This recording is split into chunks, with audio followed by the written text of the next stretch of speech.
السلام عليكم ورحمة الله وبركاته.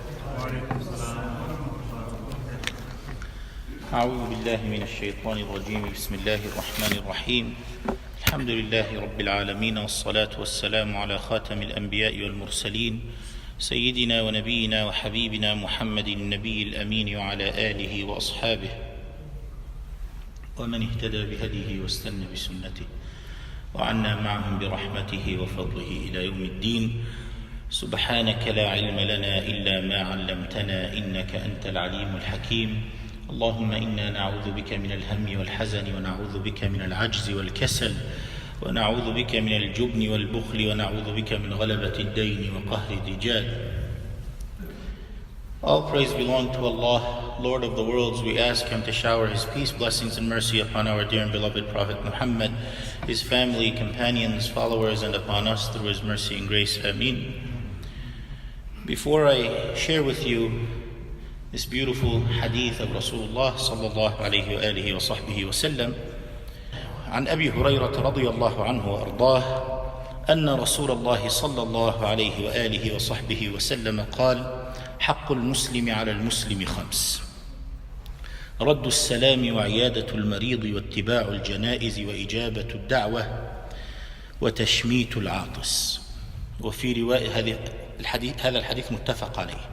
وفي رواية مسلم: حق المسلم على المسلم 6: إذا لقيته أو إذا لقيته فسلم عليه، وإذا دعاك فأجبه، وإذا استنصحك فانصح له، وإذا عطس فحمد الله فشمته، وإذا مرض فعده، وإذا مات فاتبعه أو فاتبعه. Abu Hurairah, the great companion, may Allah be pleased with him, says that the Messenger of Allah, peace and blessings be upon him, said, the rights of a Muslim upon another Muslim are 5. This is the Bukhari and Muslim. This is what's common between Bukhari and Muslim. He says, Raddu salam. When they say salam to you, when they greet you, you must respond. There's 2 kinds here. There's fardu kifaya and fardu ayn. Fardu ayn, a must upon you individually, is if the person is speaking to you. You can't wait for someone. If nobody's around except you, you must respond to him or her. And if the person, even if there are people around, if they intend on saying salam to you, you must respond to them. That is fardu ayn. And then fardu kifaya, someone walks into the masjid in the back there to pray sunnah, says assalamu alaikum. If a group of us respond back, the rest of us, if we're involved in tasbih or involved in Quran or something else, it's okay. We don't have to all respond, as long as we're not just ignoring it, because a Muslim is an opportunist when it comes to good deeds. Al-Muslimu kayyisun fatin. Don't just sit, be quiet, and shaitan has hold of you and the person says salam, you can get so many hasanat, and you don't want to say it just because you're lazy. No, but if you're involved in something else and other Muslims do respond, then it's called fardu kifaya, and that's okay. So the rights of a Muslim upon another Muslim are 5. If they greet you, if they say salam to you, you respond back to them. وَعِيَادَةُ الْمَرِيضِ. This is a sunnah of Rasulullah ﷺ that we need to revive. To not visit one time. We need to continuously check up on the marid. Iyadatul marid, people misunderstood it as visiting the sick, as in one time. No. Iyada and ta'udhu, go back once, twice, 3 times. Of course, don't be overwhelming, but just don't do one time khalas. Yani visit them, check on them, see what their needs are. Be light in your visit. The etiquettes of visiting the sick. Don't ask about all their details. What are you diagnosed with? What's your prognosis? What is this? No, don't do that. You go there, you say salam, you smile, you give them, you uplift their spirit, you tell them even if they have no, the doctors say they have no chance. You say, mashallah, your face is full of nur. Mashallah, it just feels good to see you. MashaAllah, you have the strength that your tongue can move. MashaAllah, you can make so much dhikr. This is almost as i'tikaf. You're sitting here and you can make so much dhikr while you're sitting here. Please make dua for us. You uplift them. Right? It doesn't hurt if they don't have any surgeries or stitches to make them laugh a little bit. It's okay. But be light, 5 minutes or so, and then head out. Unless there's a serious necessity for you to stay, but don't when you visit the sick, don't sit there expecting a long sit down and expecting food and expecting all sorts of gossip. Don't do that. Rights of a Muslim upon a Muslim is to respond back or return the greeting of salam and any other greeting for that matter, but the most beautiful greeting is the greeting that Allah has given us. Allah has gifted us with a greeting. I don't know if we all know this. Allah subhanahu wa ta'ala says, فَإِذَا دَخَلْتُمْ بُيُوتًا فَسَلِّمُوا عَلَى أَنفُسِكُمْ تَحِيَّةً مِّنْ عِنْدِ اللَّهِ مُبَارَكَةً طَيِّبَةً. And if you enter into your homes, greet or one another, or give the greeting of salam upon yourselves. It is a greeting from Allah, a blessed and good one. This is what Allah says in the Quran. So if this is the greeting of Allah, use it, and then in addition to that you can say whatever you want. This is my recommendation. Say Assalamu alaikum wa rahmatullahi. Make this normal. Even if in your culture or subculture, some people, I once walked into a family's home, and they had invited me for tea. It's my first time to enter, and I'm sitting down with the brother, and his sister brings something to drink, and I say shukran jazakillahu khayran, and she laughed, and I realized why she laughed, and I asked, why are you laughing? And she hesitated at first. And I insisted. I said, please tell me why you're laughing.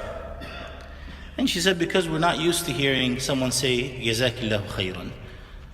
But mind you, they just came from the Middle East. They're very good people. But just so you understand the context. So she said, I said, what are you used to? She said, we're used to merci. Merci. They're not French. So very gently, I'm a guest in their home. I can't be disrespectful, but I wanted to help educate them very gently. So I said, show me one French person, one Parisian person in Paris, that when another Parisian enters into their home, they give them something to drink, so the Parisian responds back, Jazakillahu khayran or shukran. It won't happen. They're going to speak to each other in French, right? In their culture. So why we Muslims, you speak Arabic, I speak Arabic. You're from Egypt, my parents are from Egypt. You just got here from Egypt. And you give me something, I say Jazakillahu khayran, and you laugh because you're used to merci.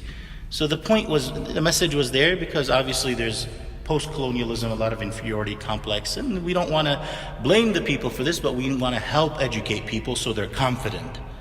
Again, the point of this is for us to be confident in salam. Assalamu alaikum wa rahmatullahi wa barakatuh.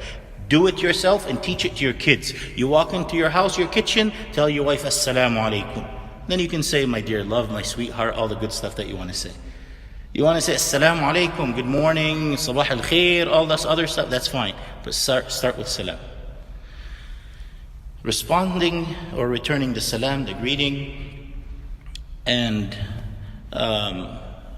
visiting the sick frequently, but again, like I explained earlier, وَاتِّبَاعُ الْجَنَائِزِ. A right of a Muslim, when they get sick, we visit them, and when they pass away, the visitation doesn't stop. We go and we follow, we take time from our job off, if we have a lunch break, come to the janazah.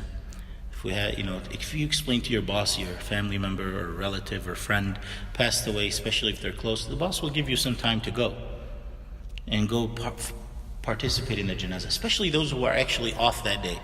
Make sure that you're there. So participating in the prayer of the janazah and participating and following it until the burial. The Prophet ﷺ said, anyone who participates, and I'm paraphrasing here, in the prayer of the janazah, the funeral, Allah gives them qirat.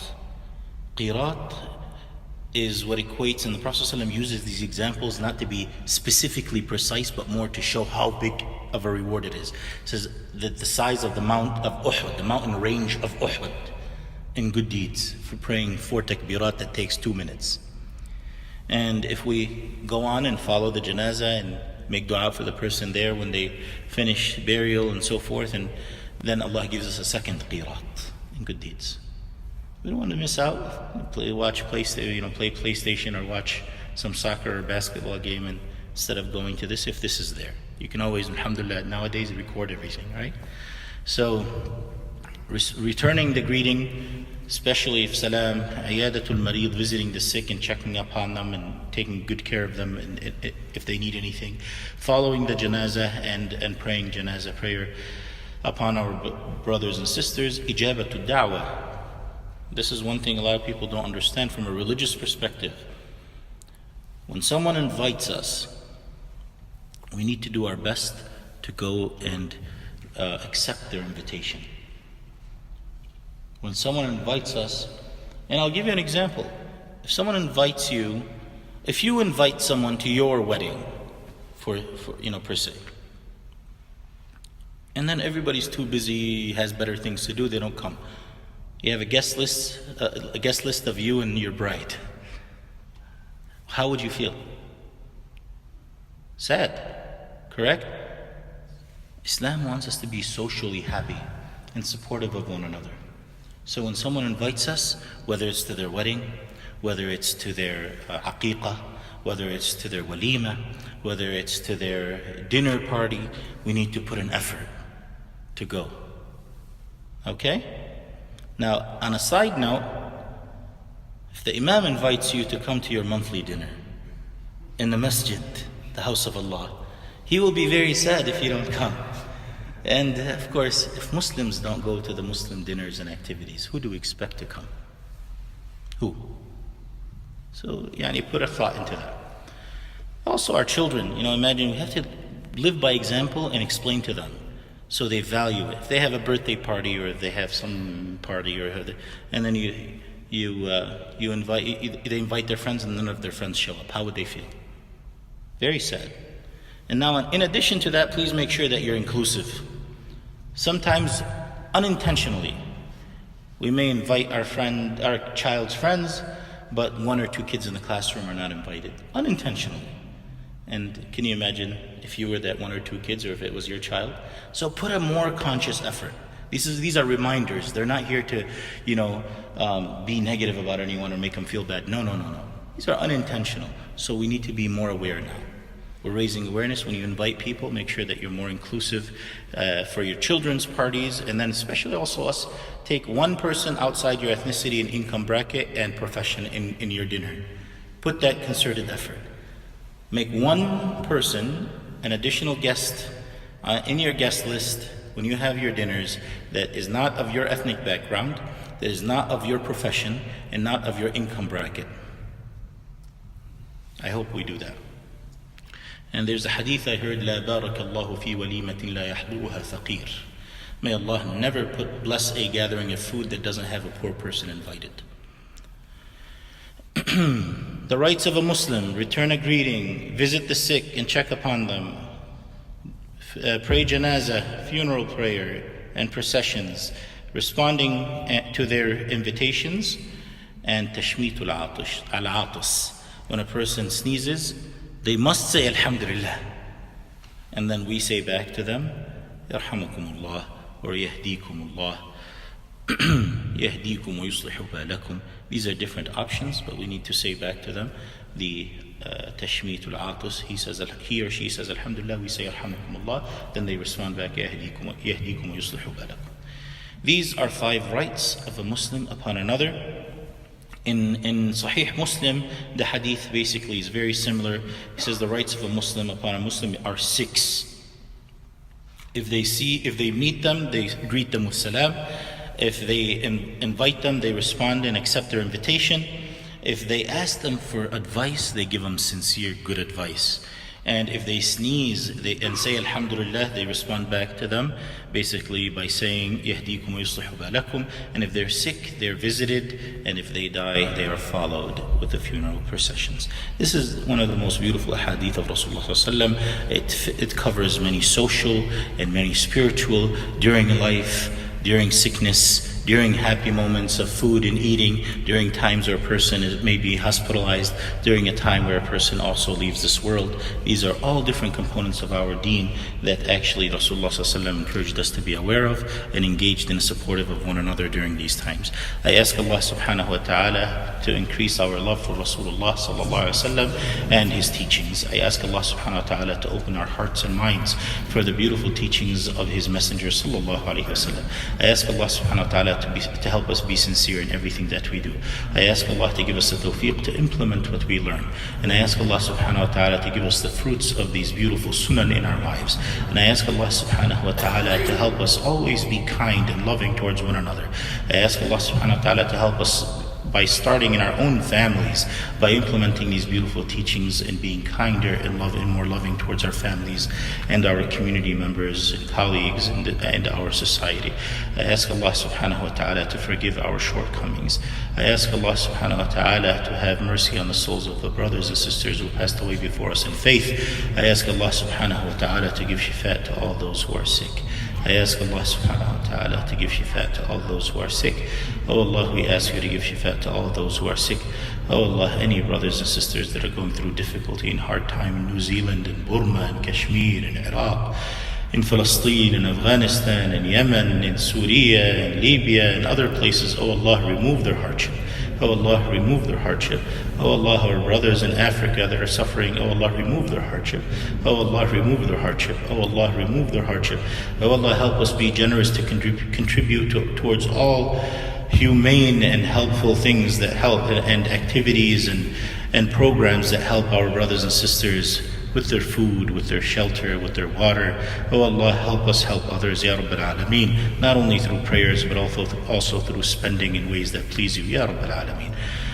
ربنا آتنا في الدنيا حسنة وفي الآخرة حسنة وقنا عذاب النار. ربنا هب لنا من أزواجنا وذرياتنا قرة أعين واجعلنا للمتقين إماما. ربنا اغفر لنا ذنوبنا وإسرافنا في أمرنا وثبت أقدامنا وانصرنا على القوم الكافرين. ربنا لا تزغ قلوبنا بعد إذ هديتنا وهب لنا من لدنك رحمة إنك أنت الوهاب. وصل اللهم وسلم وبارك على نبينا وحبيبنا محمد وعلى آله وأصحابه أجمعين. جزاكم الله خيرا. This Wednesday I will not be here. Inshallah ta'ala I will be making dua for you in Mecca al-Mukarramah bi-idhnihi ta'ala. And you make dua for me inshallah ta'ala and the brothers and sisters that are going to Umrah. We have about 32 of us that are traveling for Umrah inshallah ta'ala. I will instruct them as we are doing tawaf and other activities to make dua for this masjid and this community. I usually do that with all my Umrah groups, and we make dua together while we're doing tawaf in the most blessed place on earth.